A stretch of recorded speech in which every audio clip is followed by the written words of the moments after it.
baptized. I'm Father Zachary Navitt. I'm the pastor here. I've been here at the church for 5 years now, starting my 6th, and it certainly has been a blessing for me to be here and certainly to serve both in a church and in a parish that is so historical and such a really a treasure to preserve. Some of you at least have been here before, maybe many of you.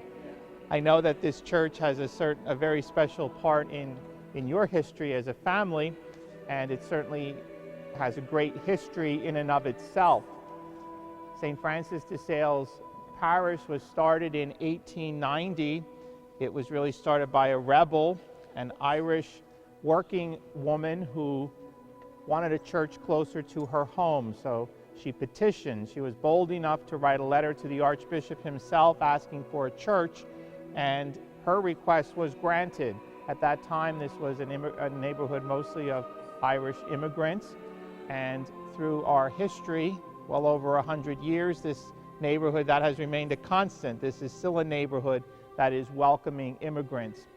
The first pastor built a combination church and school, and that soon outgrew the needs of the growing parish. And the second pastor, who became Bishop Crane, was the one who set out to build an edifice that he thought would be a fitting place to worship God and to certainly make a statement in this community where the Irish immigrants were coming into their own. So to make a statement of faith, a building that would speak faith. So of course in collaboration with Henry Dagit, you're looking at what they came up with, something that's completely unique as far as architecture, especially even here in Philadelphia. The cornerstone was laid in 1907, and the church itself was dedicated in 1911. So you'll see that it happened very quickly that a church of this magnitude went up.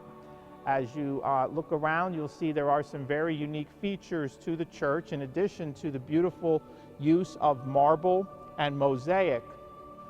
You'll also notice some features that were probably very cutting edge. The floor is on a pitch from the back to the front. It is actually the back of the church is about 1.5 feet higher than the front. So to allow for stadium seating, people would have a view, a unique feature. At one time when the church was first built, all of the arches were also lined with electric lighting. That was an innovation that was subsequently removed, but it provided some lighting for some of the unique features.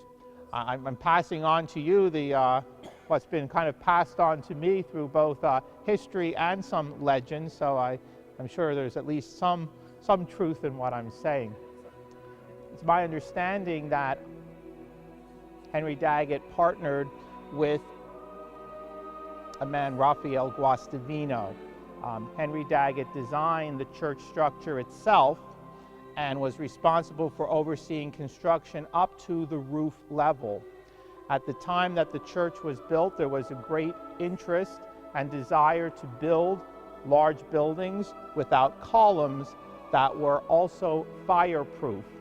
So Raphael Guastavino in Spain had developed a system of roofing made up of interlocking tiles, now known as Guastavino tiles. And if you look up, actually what you see on the inside, the interior tiles, the ceramic tiles, followed through an interlocking system of tiles that also form the outside. So the interior and exterior roof and ceiling are one set of interlocking tiles, almost like the layers of an onion, one layer interlocking with the other. Now, of course, Raphael Guastavino designed this, came up with this design. He was from Spain, where their climate is much different than here in Philadelphia.